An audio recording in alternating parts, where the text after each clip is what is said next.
Look, I kind of like UTSA. Been bragging on them, even though they have underperformed this year. And I like Tulane.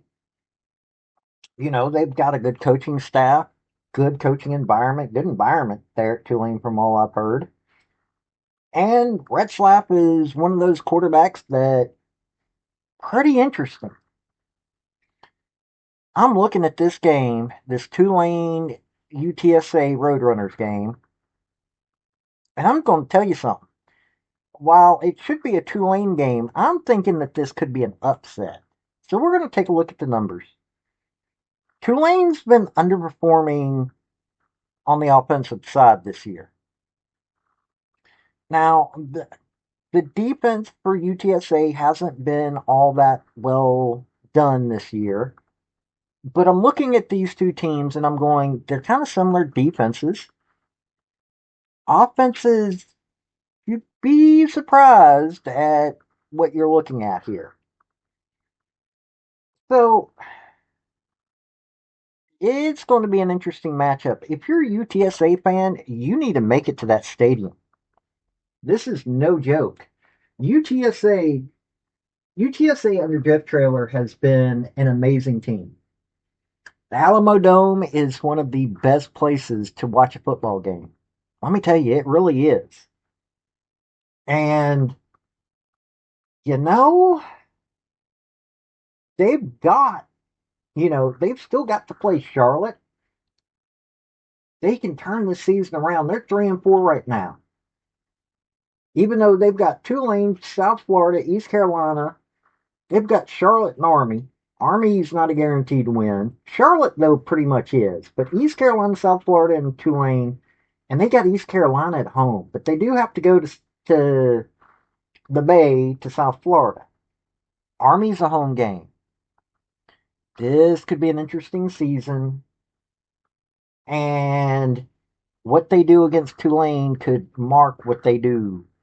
So if you like AAC football, if you like college football, if you like college sports, hit like, hit subscribe, because I'm going to cover these things. Now, let's get into this.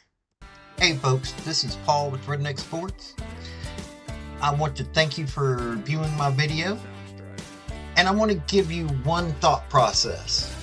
There was a famous coach at University of Tennessee by the name of General Robert Neyland. He had 6 maxims, but number 2 maxim is what everybody should apply to their life.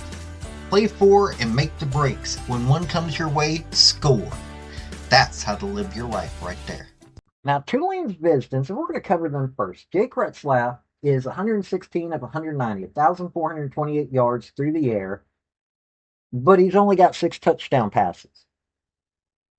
1 interception, been sacked 5 times, so not bad on the sacks. Offensive line's not doing too badly, but only 6 touchdown passes. Now, his backup, Brendan Sullivan's thrown a touchdown and an interception, and been sacked once. But now Jake Retzlaff's rushed 70 times, 450 yards, got 8 touchdowns on the ground. Javin Gordon, 72 for 309, 3 touchdowns. Two touchdowns from Zuberi Mobley. They only have 13 touchdowns on the ground. Chaz Preston's got a touchdown. Bryce Bohannon. This is on the receiving side. So through the air, Chaz Preston's got a touchdown. Bryce Bohannon's got a touchdown. Anthony Brown Stevens got one. Zachary Lewis has got one. Justin Reed, Trey Shackelford, Gavin Gordon, Johnny Pescuzzi, sorry. So only 7 through the air, 13 on the ground. An underperforming offense. They got 15 sacks on opposing quarterbacks, which is not too bad, not too good. 30 pass deflections, though. 6 interceptions. They got 3 forced fumbles, 5 fumble recoveries.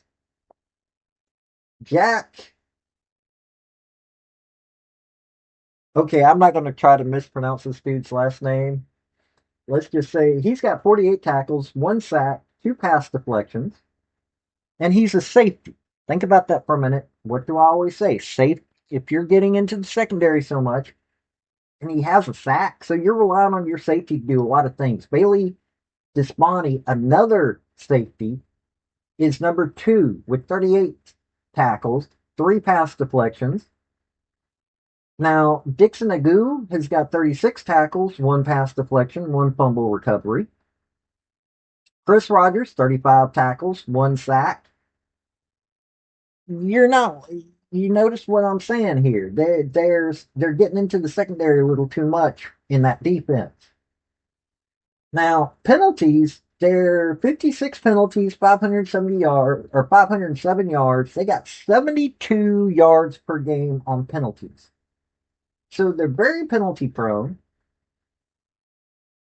They have a quarterback that's not connecting. Yeah, he's connecting with different wide receivers, but he's not connecting very often with folks to get them into the end zone. They're having to rely on Retzlaff to get into the end zone, so he's their primary offense. Like, yeah, they've got other weapons, but he really is their primary offense. Their offensive line is not too bad. 1,566 through the air, 1,266 on the ground. I mean, they have enough weapons, but their primary one is all they're worried about. Their defense isn't getting to the opposing quarterback as much as you would think that they could, but they are good at getting past deflections, and they not bad on uh, interceptions. Fumbles, they're not forcing fumbles like you would want them to. So yeah, it's an underperforming Jon Sumrall team, but they're still winning. They're 6-1. Let's get that right. They're 6-1, so they're doing something right. Now, when it comes to their offense, Owen McCown has 137 to 216, 1,310 yards through the air, 13 touchdowns but 4 interceptions, but still 13 touchdowns versus 4 interceptions. But he's been sacked 9 times. Not really a really good offensive line at all. Now, his backup has thrown a touchdown. Now, Robert Henry's leading rusher, 104 carries, 868 yards, 9 touchdowns. Will Henderson's got 2 touchdowns. Amarian Peterson's got a touchdown. Patrick Overmeyer's got a touchdown. So they got 13 on the ground. And think about that. They've got a second person that they can go to. On receiving, Devin McCune has got 4 touchdowns. A.J. Wilson's got 3 touchdowns. Houston Thomas has got 1 touchdown.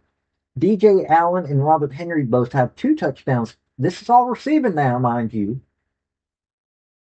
Dan Dishman is got a touchdown. Patrick Overmeyer's got a touchdown. So 14 through the air, 13 on the ground. Very balanced offense there. 1,400 yards through the air, 1,294 on the ground.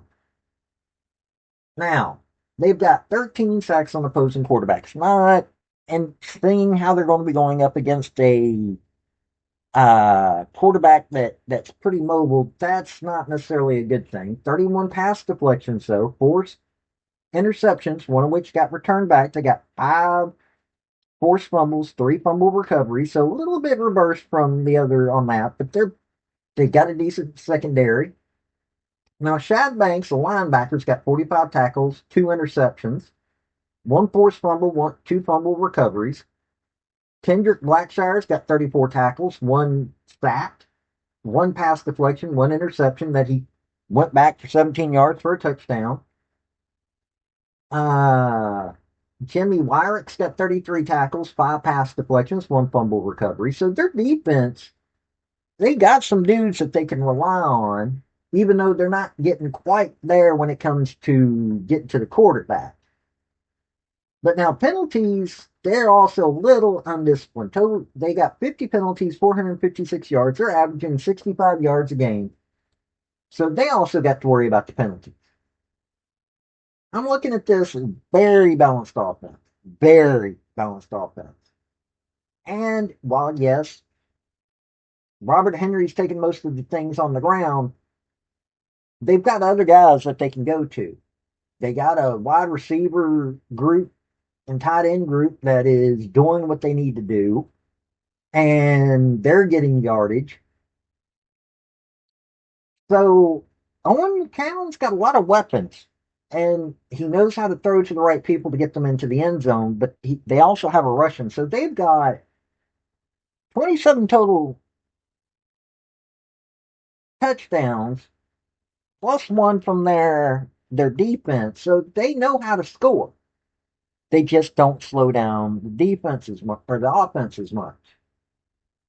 It's a pretty interesting team that UTSA has. Jeff Traylor knows how to build teams. Now, smart money is saying, and I don't bet, I ain't into the whole lines thing and everything, but smart money should say, because Tulane's got the record, they've been productive, they've done some good things this year, that they should win this game. And that's who I think will win this game, just for a simple fact of that Tulane seems to be a little bit better of a team this year. Let me tell you something. UTSA's been getting into some shootouts and they're scoring. They've gone up again. They were able to score on Texas A&M. Texas A&M is undefeated. They know how to do some stuff. This is a team that can damage you if you don't watch everything, and too many mistakes, they can capitalize on that. Now, mind you, they do make mistakes themselves, but this is at home. This is at the AlamoDome. I think this is going to be an interesting game. I really do. Now, Tulane could just decide, hey, our offense needs to go with it, but they haven't really been blowing many people out this year. You take a look at, yeah, they did a lot of damage to Northwestern, but it's Northwestern this year. South Alabama was a close one. Duke was a close one. They lost to Ole Miss. They at least put Tulsa down pretty quick, but East Carolina was a close one, so was Army. I'm looking at this game and I am telling you, it should be well worth the watch. I'm thinking that UTSA could pull the win out if they do the right things. Right now, it's safe money's on Tulane though. That's what I'm looking at. This has been Paul with Redneck Sports. Y'all have a good day now. Bye. I want to thank you for watching my video. And if you like what you saw, like, subscribe, and comment. Y'all have a good day now.